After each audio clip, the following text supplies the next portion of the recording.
하나님 아버지, 오늘 또 새날 주시고 주의 말씀 앞에 가장 먼저 나올 수 있도록 인도하셔서 감사합니다. 이 시간도 성령 하나님 함께하여 주시고 말씀을 통하여 깨닫게 하시며 기도의 자리로 나갈 수 있도록 인도하여 주시옵소서. 예수님의 이름으로 기도드립니다. 아멘. 찬송가 390장 찬양 드립니다. 예수가 그늘이시니 즐겁고 평안하구나. 주야의 자고 깨는 것 예수가 그늘이시네.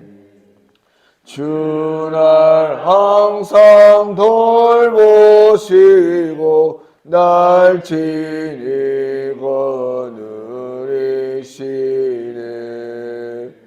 주날 항상 돌보시고 날 친히 거느리시네. 때때로 괴로움 당하면 때때로 기쁨 누리네. 풍파 중에 지키시고 평안히 인도하시네. 주날 항상 돌보시고 날 친히 거느리시네. 주날 항상 돌보시고 날 친히 거느리시네. 내 주의 손을 붙잡고 천국에 올라가겠네. 괴로우나 즐거우나 예수가 거느리시네. 주날 항상 돌보시고 날 친히 거느리시네. 주날 항상 돌보시고 날 친히 거느리시네. 이 세상 이별할 때에 마귀의 권세 이기네. 천국에 가는 그 길도 예수가 거느리시네. 주날 항상 돌보시고 날 친히 거느리시네. 주날 항상 돌보시고 날 친히 거느리시네. 아멘. 하나님 말씀은 잠언 3장 23절 말씀입니다. 한 절 말씀 우리 함께 읽도록 하겠습니다. 내가 내 길을 평안히 행하겠고 내 발이 거치지 아니하겠으며. 아멘.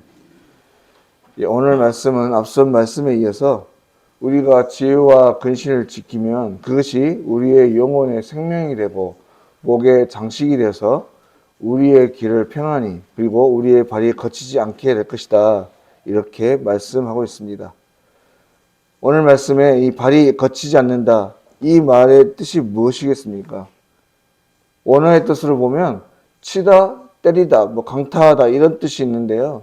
시편 91편과 오늘 이 잠언 3장 말씀에서 이 발이 돌에 심하게 부딪힌다는 의미로 사용되고 있습니다. 발이 돌에 부딪히면 어떻습니까? 많이 아프죠? 생각보다 엄청 아픕니다. 바로 우리의 인생을 살아갈 때 이러한 길에 돌과 같은 일들이 많다는 것이에요. 우리의 인생이 참 평안하기만 하면 좋겠지만 우리의 인생은 결코 그렇게 좋은 일만 가득하지는 않습니다. 창세기 47장에 야곱이 바로 앞에서 말했던 것처럼 그 인생은 참 짧고 험악한 것입니다. 그래서 수고와 눈물이 많죠. 특별히 우리가 우리의 인생을 말할 때 우리는 마라톤에 비교하는데요. 마라톤과 같은 긴 여정의 길을 달리다 보면 생각지도 않았던 변수들이 생겨서 우리를 힘들게 할 때가 많이 있습니다. 그런데 이러한 돌과 같이 우리 발에 부딪히는 일들을 만나게 되는 이 험한 세상 속에서 근심하지 않고 걱정하지 않고 슬퍼하지 않으며 살아갈 수 있는 비결이 무엇인가? 오늘 말씀은요. 우리가 주님으로부터 오는 완전한 지혜, 근실을 지키면서 살아가면 이러한 어려움들을 겪지 않게 될 것이다. 말 그대로 형통의 길로 걸어가게 될 것이다. 이렇게 말씀하시는 거예요. 여러분, 오늘날에야 우리가 내비게이션이라는 것이 있어서 어디를 가고 싶으면 얼마든지 갈 수 있습니다. 한 번도 가보지 않은 초행길이라고 할지라도 쉽게 찾아갈 수 있는 것이죠. 하지만 내비게이션이 없던 시절을 한번 생각해 보십시오. 우리가 어딘가 초행길을 가려 하면 며칠 전부터 고민을 해야 됩니다. 지도를 살펴봐야 되고 또 가면서 또 내내 이정표와 지도를 확인해 가면서 이 길이 맞는지 불안해하면서 가지 않습니까? 무언가 완벽한 지도가 있다면 보다 더 빨리 그리고 쉽게 목적지에 찾아갈 수 있게 되는 것이죠. 바로 그 완벽한 지도가 무엇인가? 바로 하나님의 말씀이라고 하는 것입니다. 그래서 그 주의 말씀을 붙잡고 그 말씀대로 살 수만 있다면 우리는 얼마든지 평안한 삶을 살아갈 수 있게 되는 것이죠. 출애굽을 했던 이스라엘 백성들을 한번 보십시오. 그들이 광야에서 어떻게 지냈습니까? 무엇을 보고 진행을 했고 무엇을 보고 머물렀습니까? 바로 하나님께서 보내주신 구름이었어요. 하나님의 임재가 가득한 그 구름을 보면서 구름이 움직이면 그 움직이는 방향을 따라 이동을 했고 구름이 머무르면 그 자리에 장막을 치고 머물렀습니다. 다른 고민을 할 필요가 없죠. 왜 여기에 멈췄는지, 왜 다른 곳으로 가지 않는지 의문과 염려를 가질 필요가 없습니다. 바로 하나님께서 이끄시는 대로 가기만 하면 됐다고 하는 것이죠. 더군다나 오늘날 우리에게 주신 이 성경 말씀은요, 우리로 하여금 가야 할 길뿐만 아니라 우리가 무엇을 결정하고 선택할 때 무엇을 기준으로 삼아야 될지 그 해답까지도 명확하게 가르쳐주고 계시는 것입니다. 그러니 이 말씀대로 살아가기만 하면 우리는 얼마든지 평안하고 형통의 길로 걸어갈 수밖에 없는 것이죠. 그런데 우리의 삶의 자리를 한번 보십시오. 우리의 인생이 힘들고 어려운 이유, 그 이유를 가만히 들여다보면 무엇 때문입니까? 대부분이 이 하나님의 말씀을 제쳐놓고 내 생각대로, 내 마음대로 살려고 하기 때문에 그렇다고 한 것입니다. 입으로는 하나님을 믿는다고 하지만 늘 주님 앞에 주님 내 길을 인도해 주십시오라고 기도하지만 우리의 삶의 자리의 실제를 보면 하나님은 뒷전에 계시다고 하는 거예요. 먼저 사람을 의지하고 내 생각대로 하려고 하고 내 생각이 맞다라고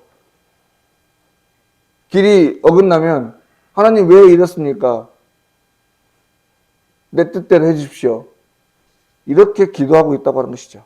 그러니 삶의 자리가 힘든 것입니다. 사랑하는 여러분, 우리는 결코 지혜로운 자가 아닙니다. 우리는 어리석고 연약한 존재예요. 그러니 무슨 일이든 온전하게 행할 수가 없는 것이죠. 여러분, 제 아무리 작은 일이라도 한번 보십시오. 우리가 늘상 해오던 일이지만 늘 하던 대로 하는데도 때때로 전과 다르게 진행되지 않을 때가 많지 않습니까? 우리의 인생길은요, 한 치 앞도 알 수가 없습니다. 앞서 마라톤 얘기를 잠깐 말씀드렸는데요. 마라톤 경기에서 돌발 상황이 일어날 일이 뭐가 있겠습니까? 며칠 전부터 진행 요원들과 여러 사람들이 완벽하게 그 길을 통제하고 진행할 수 있는 방향들을 만들어 놨을 것입니다. 그런데 그런 마라톤 경기에서도 돌발 상황이 일어난다고 하는 것이죠.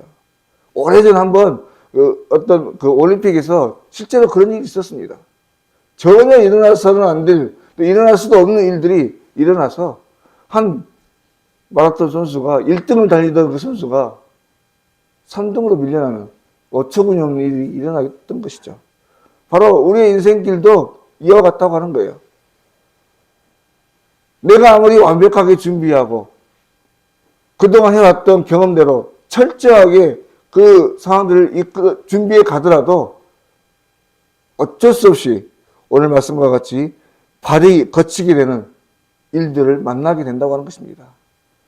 그러한 인생길에서 그런 어려운 일들을 만나더라도 우리가 그 일들을 넘어서고 평안히 형통의 길로 걸어갈 수 있는 유일한 방법이 무엇인가? 모든 것을 주님께 맡기고 주님께서 친히 인도하시도록 그 운전대를 내어드리는 거예요. 그렇게 할 때 우리는 언제든지 어떤 상황 가운데서도 평안히 걸어갈 수 있다는 것입니다. 그런데 오늘 우리가 이 평안한 길을 가기를 원하지만 앞서 말한 대로 우리의 인생이 그렇게 늘 호락호락한 것도 아닙니다.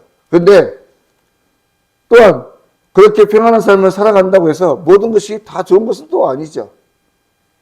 지나치게 오랫동안 태평성대를 누리다 보면 자칫 나태해져서 성장을 멈출 수도 있습니다. 그리고 그것은 오히려 쇠퇴해지는 그런 상황이 되기도 하는 것이죠.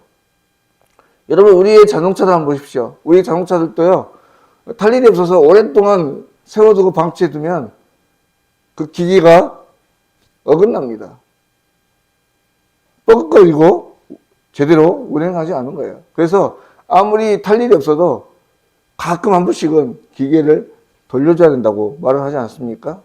마찬가지로 우리의 인생도요, 늘 평안하기만 하면 좋겠지만 그렇게 지나치게 평안이 오래되다 보면 성경에 나와 있는 여러 사람들, 특별히 우리 다윗과 같이 시험에 들 수도 있다는 것입니다. 그래서 우리는 우리의 마음이 늘 평안하지만 우리의 삶을 모든 것을 주님께 맡기지만 그래서 주님께서 인도하시도록 내어드리고 우리의 마음을 편안하게 하지만 그럼에도 불구하고 우리의 삶의 자리가 우리의 어떤 경계석이 될 수 있도록 우리 스스로를 쳐서 복종시켜야 된다고 하는 거예요. 로마 시대 기독교가 국교화되고 여러 경건의 믿음의 선배들이 고난의 길로 일부러 나갔습니다. 사막으로 나가서 스스로 예수 그리스도의 고난에 동참하겠다라고 그렇게 했던 사례들이 있어요. 왜 그렇게 했는가? 자신들의 신앙이 나태해지지 않을 수 있도록 자신을 쳐서 복종시킨 겁니다. 그러면 우리가 스스로 찾아가야 될 고난의 자리가 무엇인가? 바로 예수 그리스도의 제자다운 삶인 것이죠. 세상과 다르게 사는 거예요. 세상의 것에 휩싸이지 않고 거룩하고 경건한 신앙으로 살아내기 위해서 날마다 몸부림치는 겁니다. 말하고 싶지만 참아내고 보복하고 싶지만 사랑으로 용서하고 참다운 그리스도인으로 살아가려고 애쓰고 노력하는 것이 오늘날 그리스도의 고난에 동참하는 길이 되는 것이죠. 바로 근데 오늘 하루도 주의 완전한 지혜와 근신으로 평안의 길을 걸어가시되 주 안에서 주시는 참된 평안을 누리시길 바라고 또한 오히려 우리의 삶의 자리, 우리의 신앙을 위해서 스스로 고난의 자리로 경건의 자리로 나아가려고 애쓰시는 복된 하루가 되실 수 있기를 바랍니다. 그래서 이 하루 주님 안에서 참된 평안과 또 형통의 대로로 나아가는 저와 여러분의 복된 하루가 되실 수 있기를 주의 이름으로 간절히 소망합니다. 기도드리겠습니다. 하나님 아버지, 오늘 또 귀한 하루를 허락하여 주시고 주의 말씀과 함께 이 하루를 시작할 수 있도록 인도하심을 감사합니다. 하나님, 우리의 인생 참으로 힘들고 어려운 고난의 연속입니다. 언제 어디서 어떤 일이 일어났을지 아무도 알 수 없습니다. 이러한 인생길에서 형통의 길로 평안으로 살아가기 위해 언제든지 주의 완전하신 지혜를 붙들 수 있도록 인도하여 주십시오. 주님과 함께, 주의 말씀과 함께 오늘도 평안하고 형통의 대로 나아갈 수 있게 하시고, 또한 비록 주님께서 형통한 길로 인도하시더라도 우리의 신앙과 우리의 믿음을 위해서 우리 스스로는 더욱 거룩하고 경건한 삶을 위해서 고난의 길로, 예수 그리스도의 고난의 길로 믿음으로 나아가려고 애쓰는 복된 하루가 되게 하여 주십시오. 그래서 우리 신앙이 주님이 기뻐하시고 하나님께서 기뻐하시는 온전함으로 나아갈 수 있게 하시고, 늘 주님과 함께 참된 평안과 참된 기쁨이 넘치는 귀한 하루, 복된 인생이 될 수 있도록 인도하여 주시옵소서. 모든 것 거룩하신 예수님의 이름으로 기도드립니다. 아멘. 하늘에 계신 우리 아버지, 아버지의 이름을 거룩하게 하시며 아버지의 나라가 오게 하시며 아버지의 뜻이 하늘에서와 같이 땅에서도 이루어지게 하소서. 오늘 우리에게 일용할 양식을 주시고 우리가 우리에게 잘못한 사람을 용서하여 준 것 같이 우리 죄를 용서하여 주시고 우리를 시험에 빠지지 않게 하시고 악에서 구하소서. 나라와 권능과 영광이 영원히 아버지의 것입니다. 아멘.